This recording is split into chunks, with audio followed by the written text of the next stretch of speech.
I've been reading a book for the last couple weeks. It's called People Throw Things, Rocks at Things That Shine, a clergy whistleblower's journey by Reverend Beth Caulfield. She was clergy in the Greater New Jersey Annual Conference for several years, trying to go through the ordination process. Had a similar time of it than I did, only she served on the conference staff. She went to various churches, was very programmatically gifted, and now serves in the WCA and has been informing the new culture of the Global Methodist Church. I thought it would be really nice to talk to her and allow people who listen to me to learn from her about what's going on in some of these bodies that she serves in, what she's currently doing in ministry, and how it is that you can pray for the Wesleyan Covenant Association and Global Methodist Church. Friends, this is Beth Caulfield. Beth, thank you so much for joining me today. How are you doing? Hi, Jeffrey, and thank you for having me on. I'm really appreciative of the opportunity to be on a show that's doing a lot of great service by getting just so much information out there that is lacking in a lot of circles. So good job with plain spoken truth. And you know, I also, I have to tell you, I've watched several of your episodes. Oh, really? And yeah, and you know what I like? I like that you are doing a good job of delving past just the messaging, because you know there's a lot of messaging happening, which is important too. But you're making sure that people get information that they can kind of chew on. So hats off to you, and I'm not just saying that.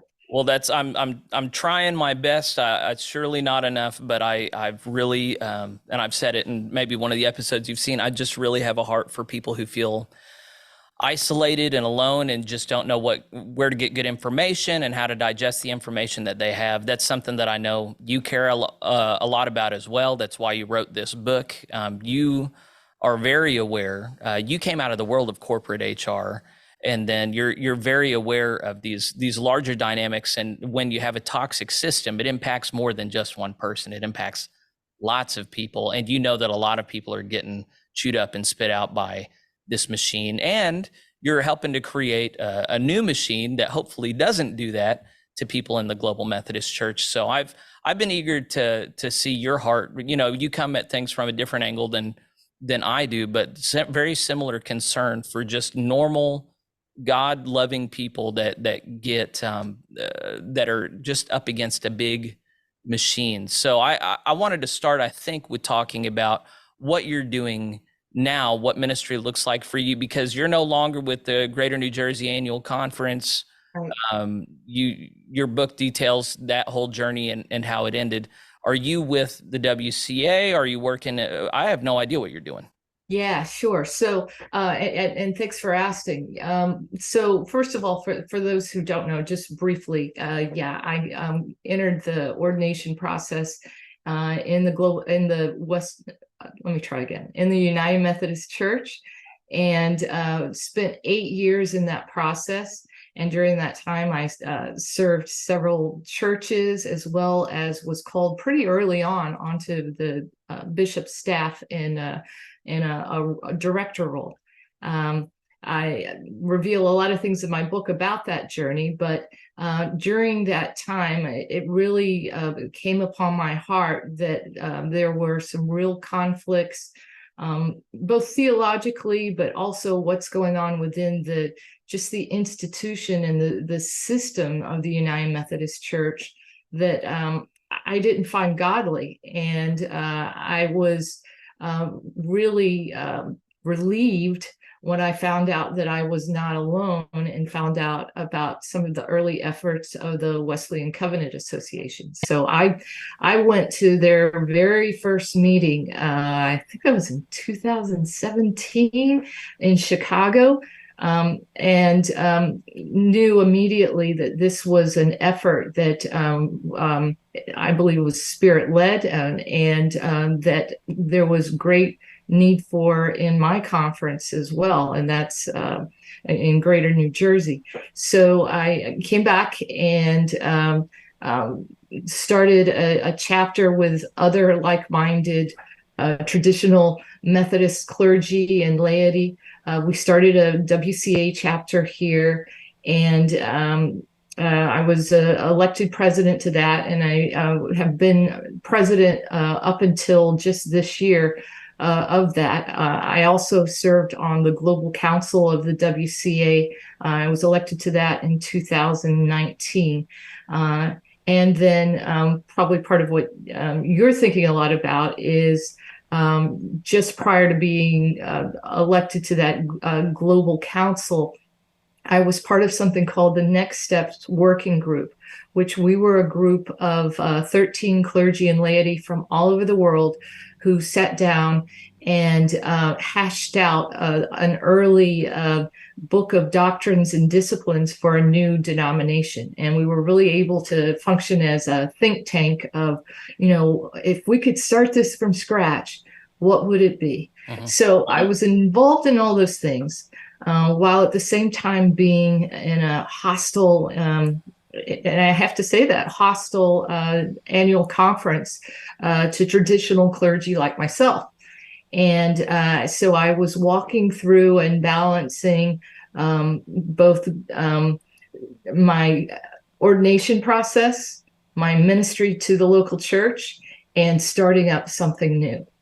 And I eventually, and the details are in the book, but I eventually left the United Methodist Church.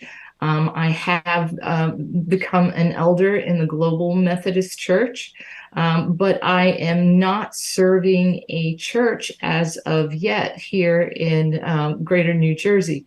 What we are facing, as some other areas of the country are, is a very difficult road of getting churches out of the United Methodist Church. We have a very well, what's been widely reported is maybe the worst package, if you will, for getting out offered by the United Methodist Church. And we have had very few churches be able to afford that. And so what we're really looking at right now is as churches are trying to get out and are having to look, unfortunately, through legal lenses at that and spending a lot of time on that, is the other option is church planting. And as I prayed about it, I don't feel called to be a church planter. So I am not doing that right now. But what God has done in my life is He really helped me to step back and recognize, what are we called to do as the church? And of course, it's to make disciples. But another big piece of it is we talk so much about the culture wars that are happening, both within the church and in society in general and so forth. What really was impressed upon me is we need to be focusing on changing culture. Never mind the wars of this versus that. We need to change overall culture.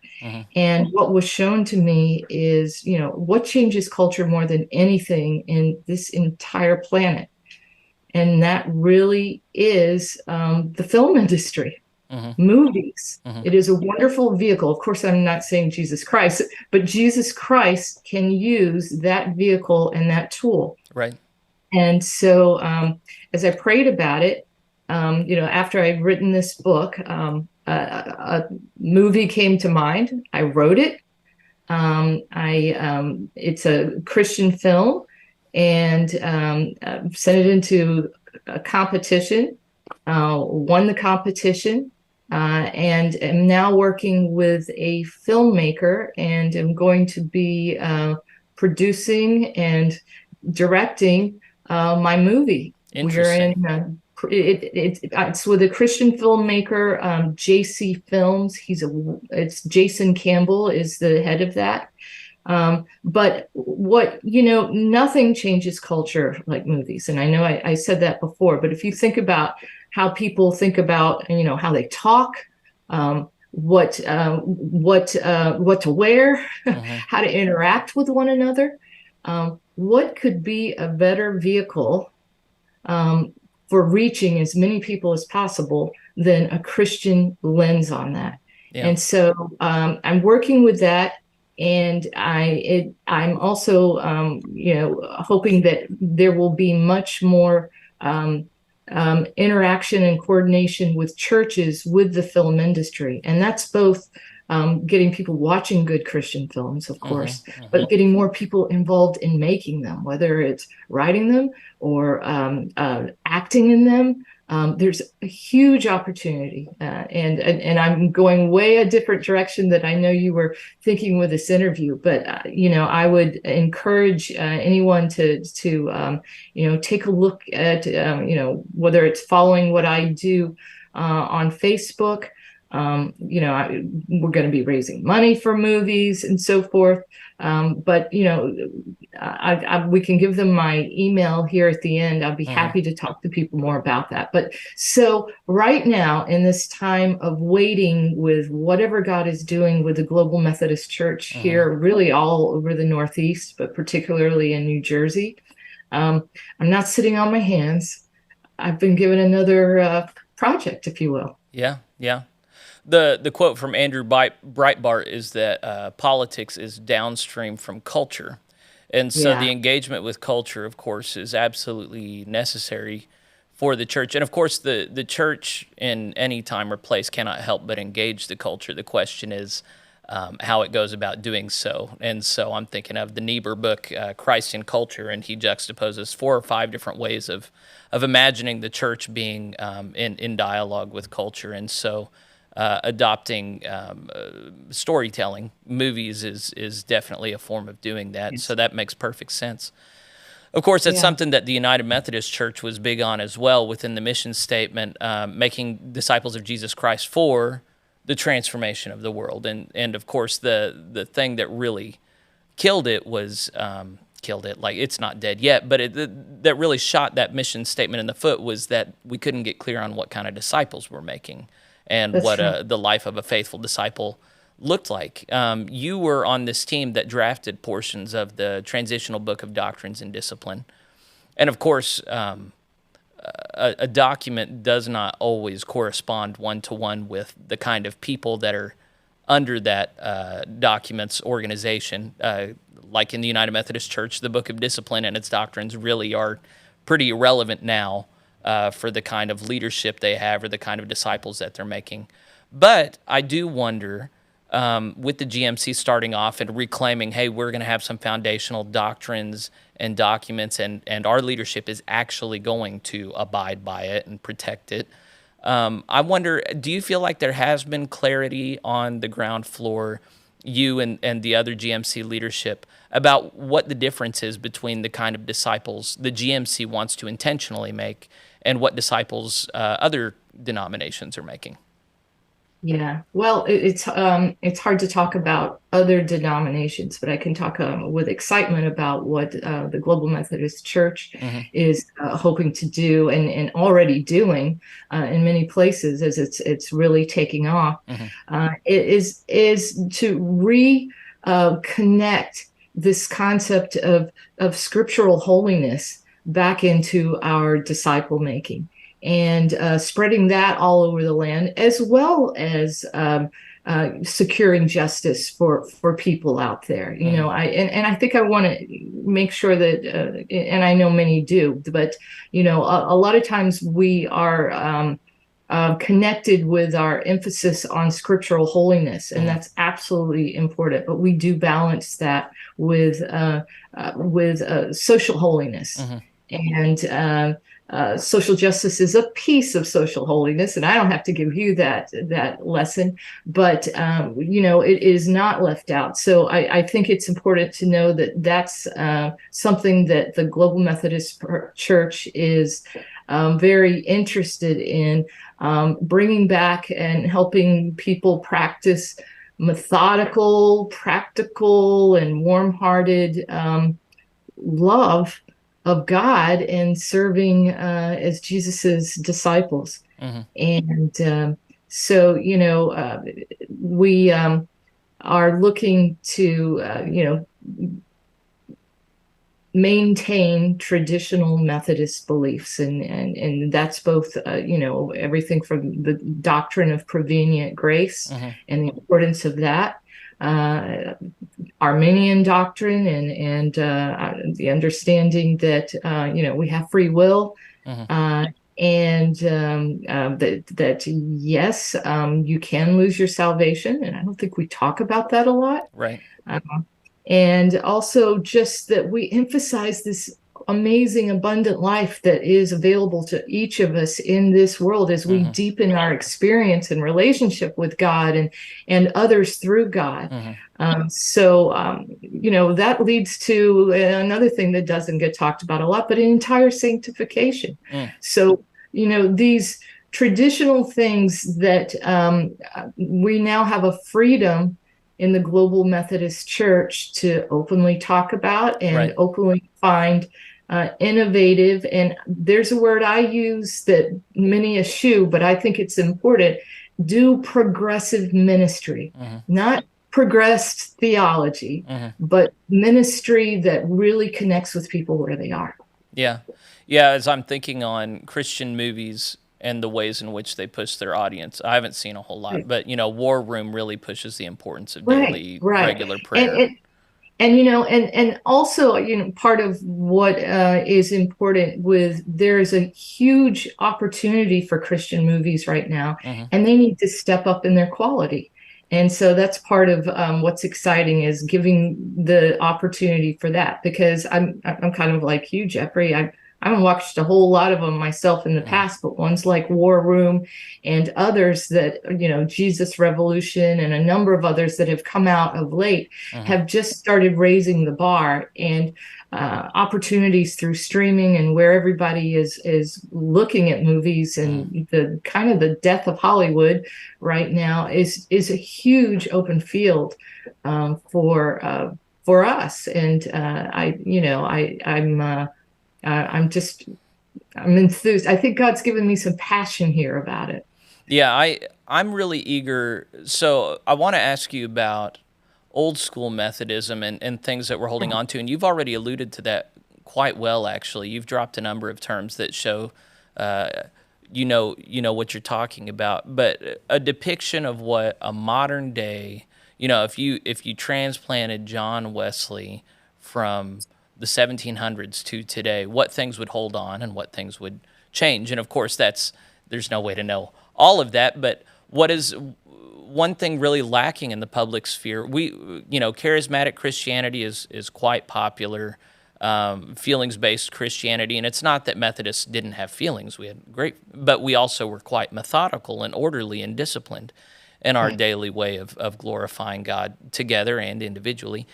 So I'm really eager to see a depiction of what that looks like, just to say, okay, yeah, there's charismatic Christians that every day they're having some dramatic, well, I shouldn't say anything silly like that, but what's another model of what a Christian looks like who really takes their free will seriously and very diligently seeks the Lord day by day by fasting and prayer and searching the Scriptures. I'm very eager to see more depictions of that, and I agree with you that's needed because, well, if you work with people coming out of addiction or people coming out of poverty, you can just say, hey, you shouldn't be addicted, but they don't know what that looks like, or hey, there's a full life available to you when you're not going paycheck to paycheck, but they don't know what that looks like. They have to have a picture of that. They have to be able to walk around in those shoes for a bit and look at models of what that looks like. So I definitely see the value in such an engagement with the culture through film. And I agree with you. It was, for a long time, Christian movies, I mean, they've been around. They've just been cringy. And you're right that the cringe factor really is going down now. The quality is going up. We're telling better stories in a better way. So the things I've noticed about early Methodism that you've brought back up, the original mission was to spread scriptural holiness across the land. You directly quoted that. The doctrines of prevenient or preventing grace and entire sanctification, of free will, these are all things that inform a coherent Methodist Christian identity that really isn't, it's quite anemic in most, not all, but most Christian denominations in America. So I Yeah, and and I think that even where those places are mentioned and talked about, another piece that we all can reflect on and do a better job with is holding one another accountable for them. accountable And discipleship, yeah. accountable discipleship, as you know, is a key piece of the Global Methodist Church from the get-go. Hmm. I come from a background of small groups, right? And doing that actually at the conference level. But small groups are one piece of holding one another accountable. But it tends to be talked about as something for laity. Hmm. And there are some wonderful small groups out there with clergy as well. Hmm. But I think the emphasis of not just being a small group, but being a totally transparent accountability group really needs to be revisited in a lot of places. And honestly, I think that one of the downfalls within the United Methodist Church was getting away from that. If we had more people holding one another accountable, Hmm. really, and that includes bishops. Hmm. And I'll talk about, as you know, I talk a lot about very specific systems that need to be in place to Hmm. keep people accountable. But even just those holy groups, keeping the purity of accountability there is so important. I mean, in the end, any institution can go bad, Sure. but Yeah. it's not the institution. It's what happens with the people and how they work within the system. I am not anti-institutional. I think institutions are wonderful, and I know that there are those who disagree with me on that. Hmm. But I don't fault institutions. I think that there are times when systems become faulty Hmm. and become manipulated or exploited by bad actors. Yes. I don't think everybody who walks into the church, in fact, I don't think most people who walk into the church who I would think of as a bad actor now started out that way.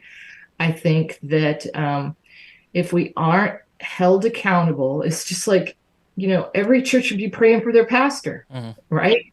Right? Pastors face a lot of things. Hmm. We should be praying for our leaders within denominations, as well as they should be holding one another accountable. And yeah, there needs to be um, written out policy doctrine that systematically helps hold them accountable. And unfortunately, those systems, I think, were some of them just naive Hmm. to what became of a lot of the leadership within the United Methodist Church. Hmm.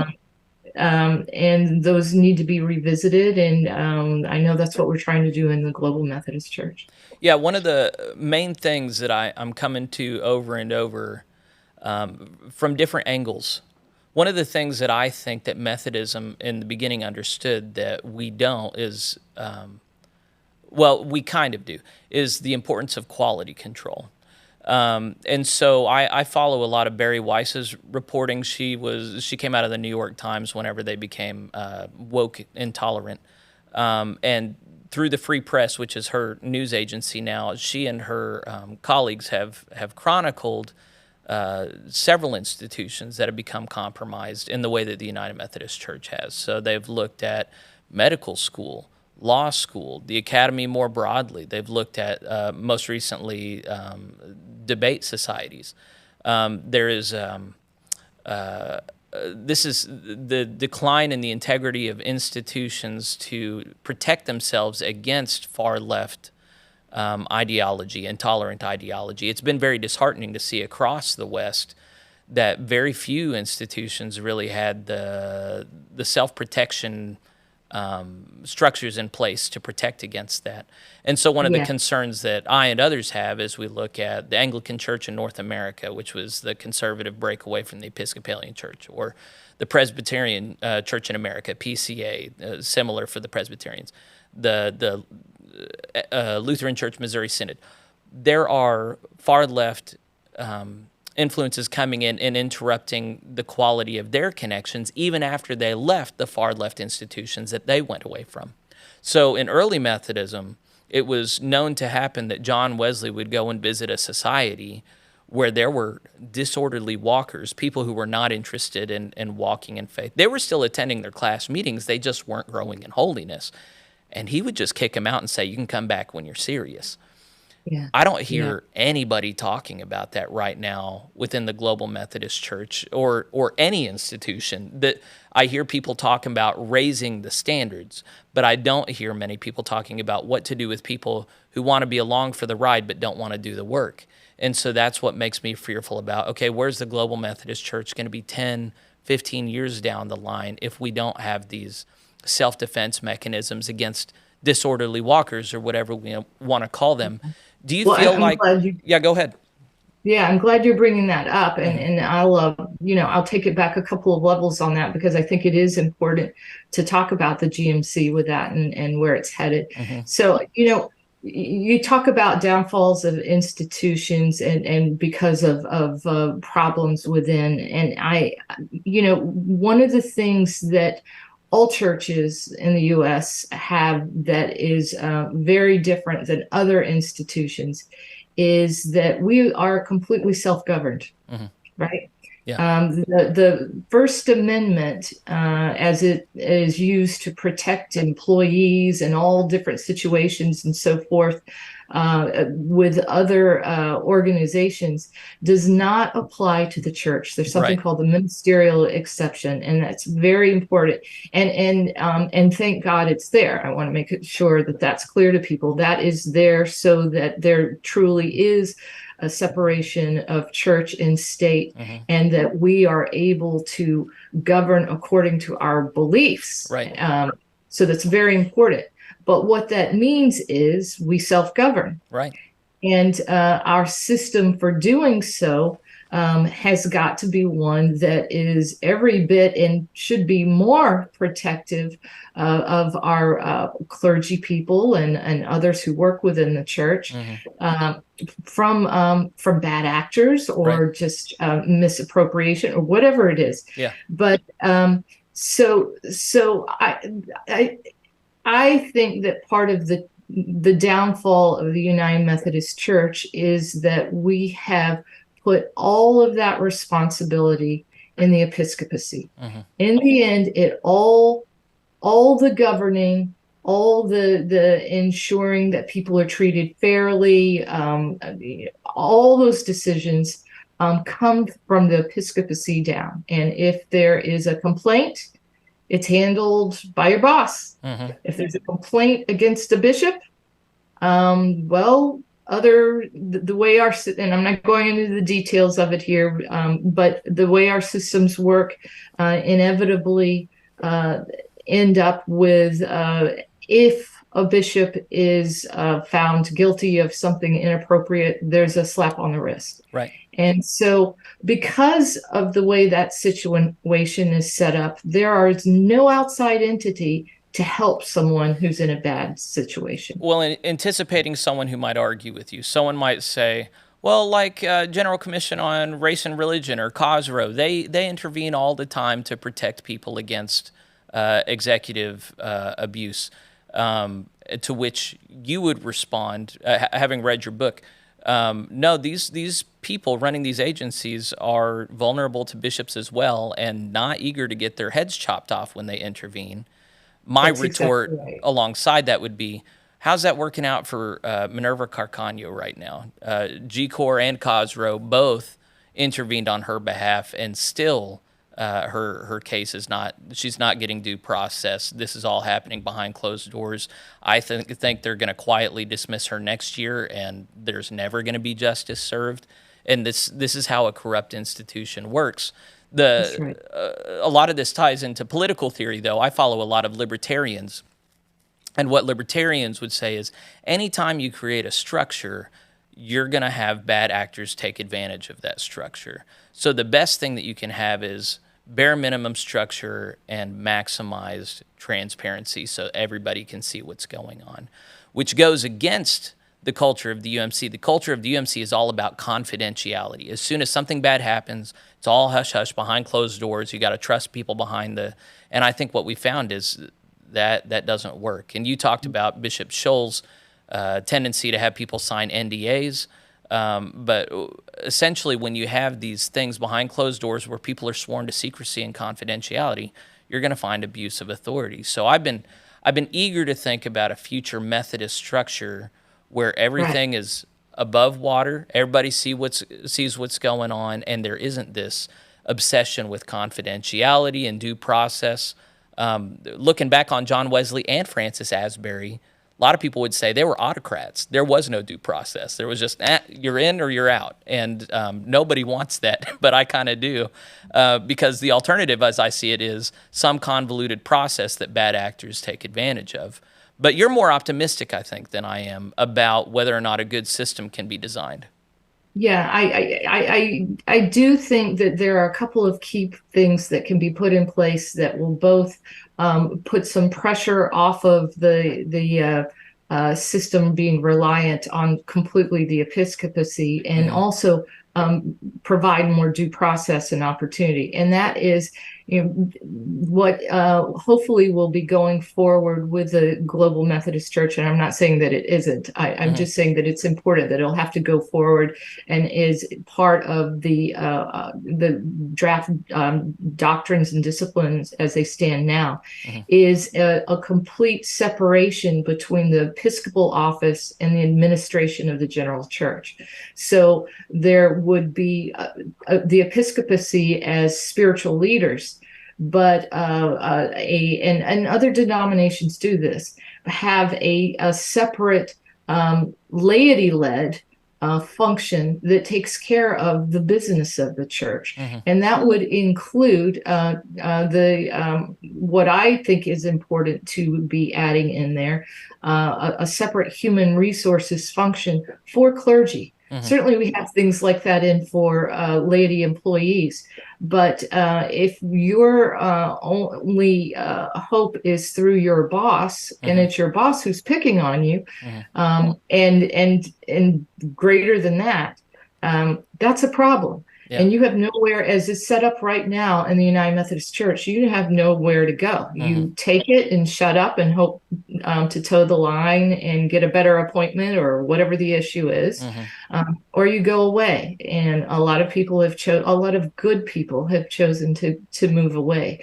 So, that is important. And then also, if you look closely at the Doctrines and Discipline, again, that's in a draft form that has to be approved, there's very clear language about holding bishops accountable, that they can be removed from their office for conduct that's inappropriate if they're found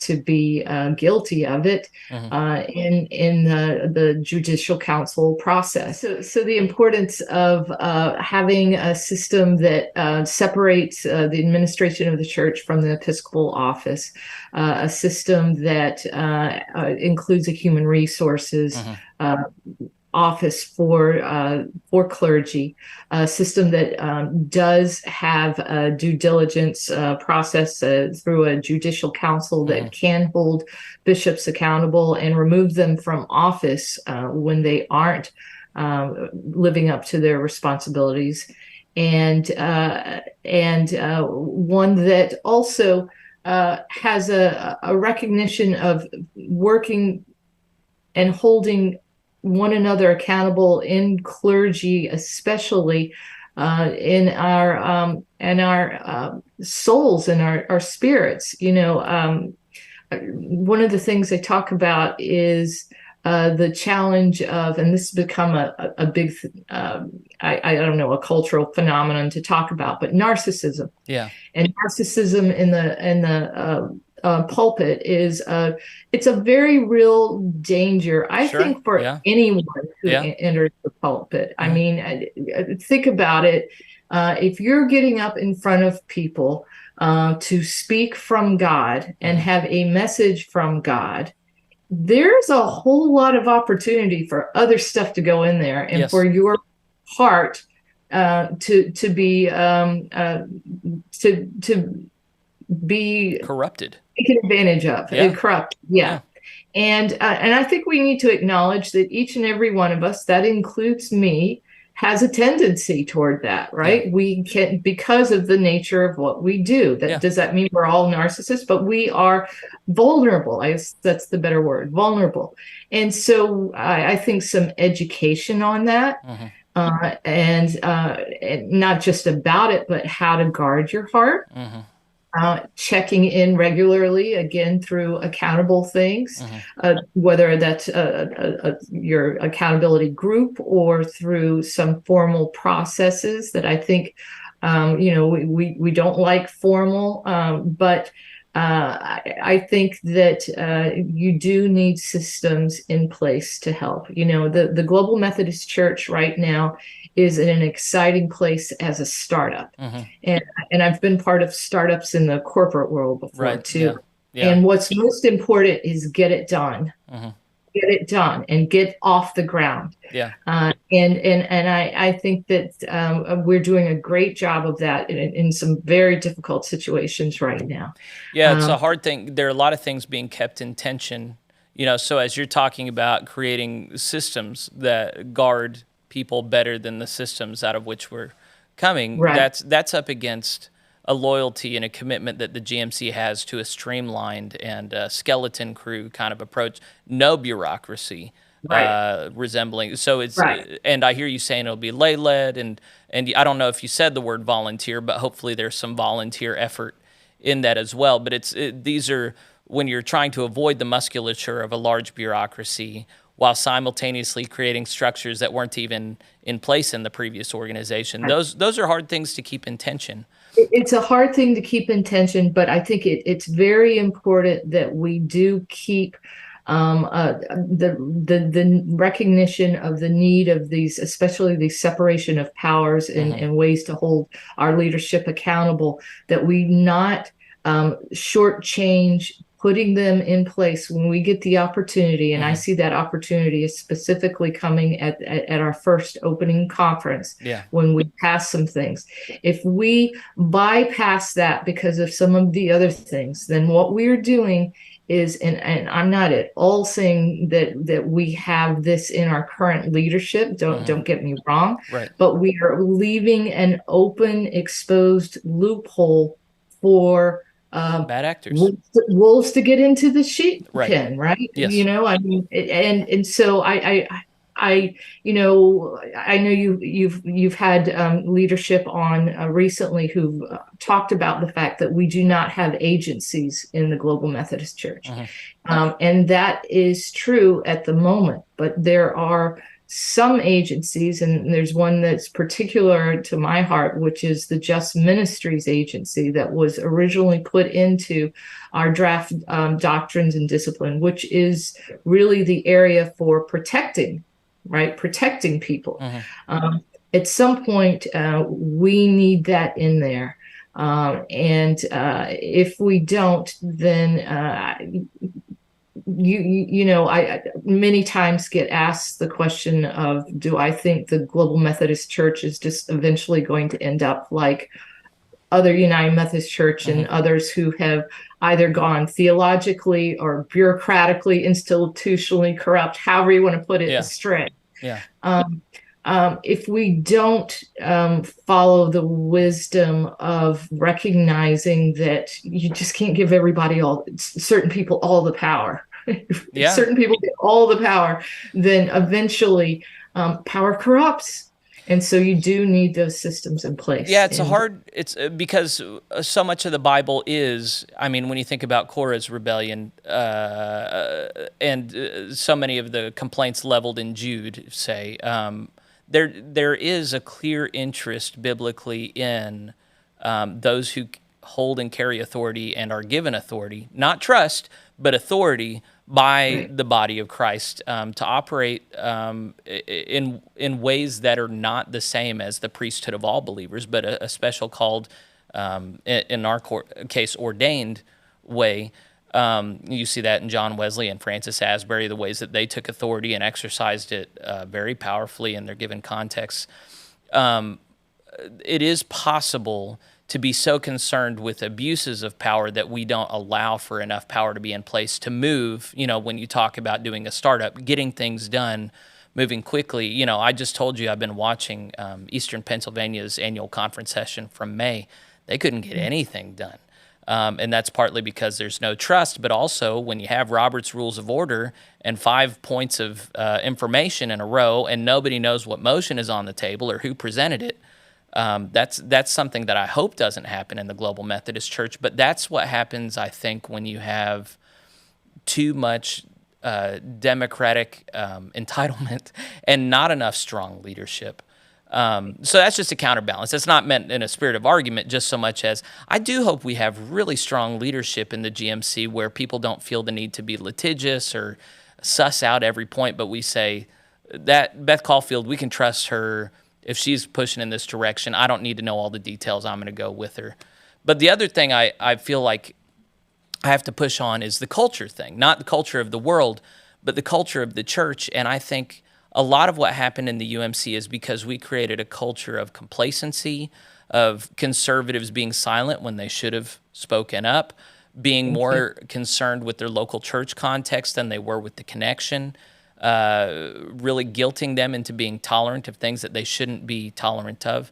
And I'm hoping that there is an intentional effort within the GMC to bring about laity and clergy who are less tolerant of darkness. Broadly. And and again, that brings me back to, I'm on the systematic piece here. Do it, yeah. Part of what the problem has been is that if you spoke up, you would be penalized. Mm-hmm. And eventually that really took over on a lot of the theological piece. Mm-hmm. And again, I can't speak for the whole country, but I can definitely talk about a lot of what's happened in the Northeast. Even though we're a church, a big tent, everybody knew we were not a big tent. And everybody recognizes that there are limits to what is going to be listened to. So you don't speak up and say foul play when you see a bishop totally manipulating what's going on at annual conference. Yeah. Okay. You don't speak up or file the complaint based on something that your DS did, because the other DSs are right there in the cabinet with them. Mm-hmm. I mean, it just goes on and on. So again, if I saw something afoul and I went to my human resources person, and the human resources person is not, their paycheck doesn't come from the episcopacy office. Their job is to just keep us out of keep good employees in place and deal with the ones that need to be gone. And for all you know, I'm the one who needs to be gone in that case, right? Whatever it is, but their job is to ferret it out. Yeah. Without fear of repercussions themselves, and that's sorely missing in the UMC, and I think will be a key component to getting what you're talking about in the Global Methodist Church, where, hey, I'm not afraid to whistle blow. I'm not afraid to stand up and say, you're not following the Bible, or whatever it is.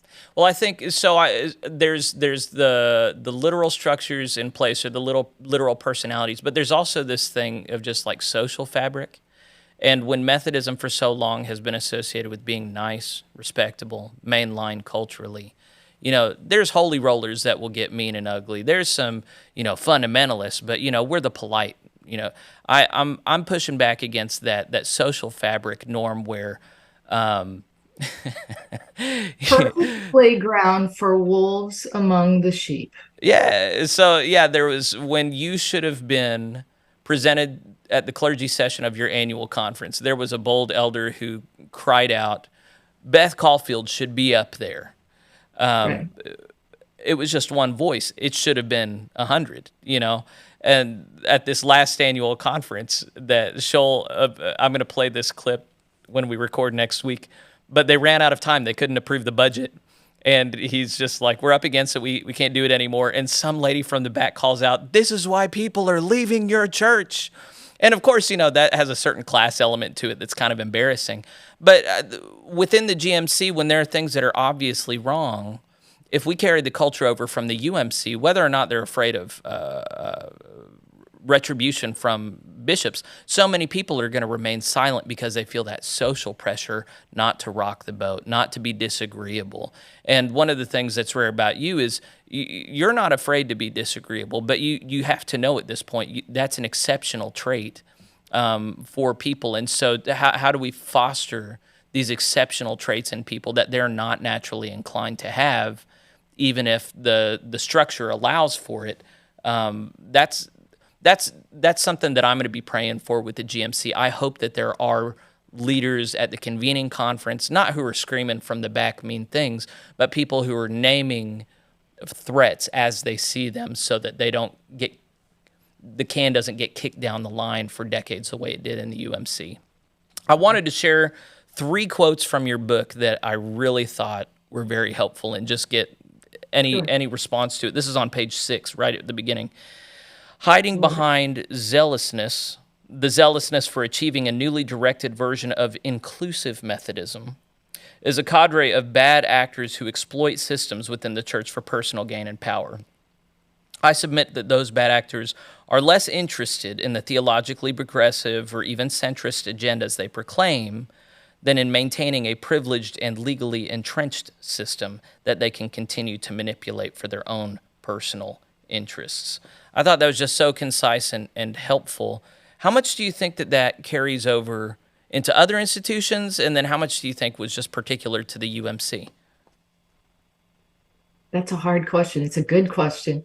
What I can say is, again, from personal experiences, I saw it a lot in the UMC, and I really, and again, it's my belief that the theological wars were actually kind of a smokescreen, a wonderful smokescreen that, whether intentional or not, and sometimes, I feel there was some intent there, but really hid what was going on, which is there are people who are in just taking advantage of things for their own power, and other ways that they could benefit. Yeah. And, as far as other institutions, I'm sure that happens. I'm sure it does.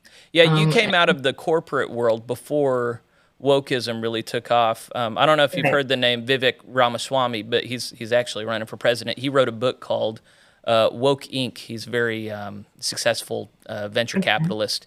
And he chronicled in corporate culture in America how it is that wokeism became ascendant.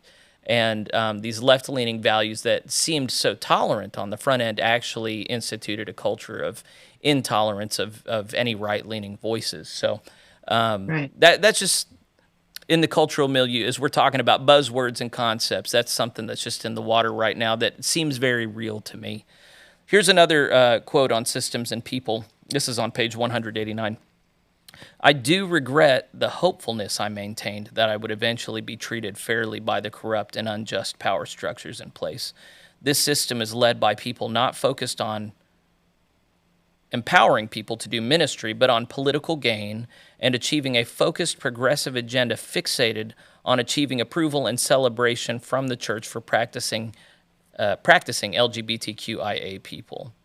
So again, it's this interesting dynamic of systems and people and ideology, and the fact that it only is bent this one direction towards the left. But we seem to have covered that pretty well. The final quote was, and this is on page 485, "Leaders, churches, and institutions are covenanted." Oh, this is what you're driving for in the Global Methodist Church. I like this language. So ideally in the GMC, leaders, churches, and institutions are covenanted to upholding community where loyalty is demanded firstly and primarily to Jesus Christ and no one else. Truth-telling is valued and whistleblowers are protected and listened to, thereby amplifying the prophetic voices and the voices of the least of these brothers and sisters. I thought that was a good encapsulation of what I heard you to be advocating for. And it's something I personally identify with. I very much identify with Jeremiah crying out against the culture that he's within and loves, and they hate him so much for it. And that's something that obviously the church needs to be engaged into the culture outside of the church. But still, how to have a healthy dynamic within the church where we are calling one another to account, we are directing one another towards Christ Jesus, but we're also not demonizing each other and finding and making enemies in the church where we're all on the same side. That's really a hard dance to do.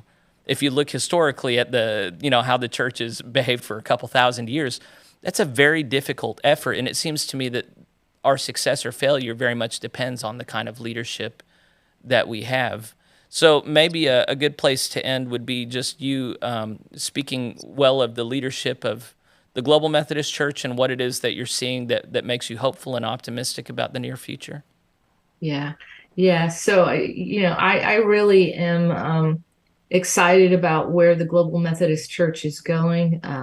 I look forward to our first general conference and for the leadership that, I pray every day for the bishops we already have in place, those who are out there acting as coordinators, and WCA leadership still fighting the good fight to get people who want to get out, and churches out that want to get out of the United Methodist Church. Let's camp out on that one line real quick. People who want to get out. The part of the thing that gets passed around about the WCA that maligns you guys is that you just want to see the UMC burn. You just want everybody to leave. And I just wanted to highlight, you're not saying that. If people are happy in the UMC, if churches are happy in the United Methodist Church, please stay with God's blessing. But if they want out, the WCA is here to advocate for them to get out. That's exactly right. And it's a shame that in a time like this, that there's so much negative language thrown around on both sides. But I will tell you that it's not coming from the leadership. Leadership won't be leadership within the Global Methodist Church or the WCA. And I've seen times of this happening. If you are becoming more of the problem with the negativity, you're not going to be a good leader in our organization. And I think that's important for people to see. Yes, we are in a very heated battle, and there's some ugly things happening. But the reality is, everybody just wants to get on about the business of making disciples of Jesus Christ, being the church to a hurting world that is desperate to just know that they are loved by a big God.